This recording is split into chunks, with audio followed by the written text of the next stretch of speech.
निसर्गामधून आपण पाऊल वाटेने निसर्गामध्ये जातोय आणि चालता चालताच आपल्याला चोहोबाजूने हिरवीगार अशी सुंदर अशी झाडे, त्या झाडांवरती असलेली रंगीबेरंगी फुले आणि त्या पाऊल वाटेने जाता जाता समोर आपल्याला सुंदर असा मोठा छानसा तलाव आपल्याला या ठिकाणी दिसतोय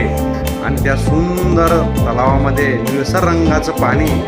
आणि त्या निळसर रंगाच्या पाण्यामध्ये या ठिकाणी आपल्याला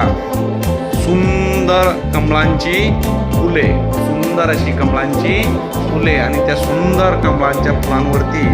पाण्याचे दवबिंदू या ठिकाणी पडलेले. सकाळची वेळ, सुंदर कमळाची फुलं, त्या कमळांच्या पानावरती पडलेली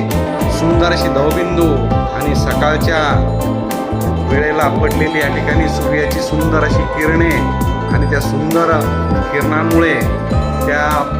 पानांवर पडलेले जे दवबिंदू आहे त्या दवबिंदूमध्ये आपल्याला रंगीबेरंगी अशा रंगाच्या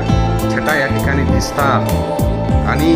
अशातच एक सुंदर असं रंगीबेरंगी असं बेंडोक त्या सुंदर कमळांच्या पानांवरती त्या ठिकाणी उड्या मारतंय, खेळतंय. अशा सुंदर वातावरणामध्ये आपलं मनही सुद्धा या ठिकाणी सुंदर असं विलोभनीय दृश्य पाहून मनाला या ठिकाणी प्रसन्नता वाटते.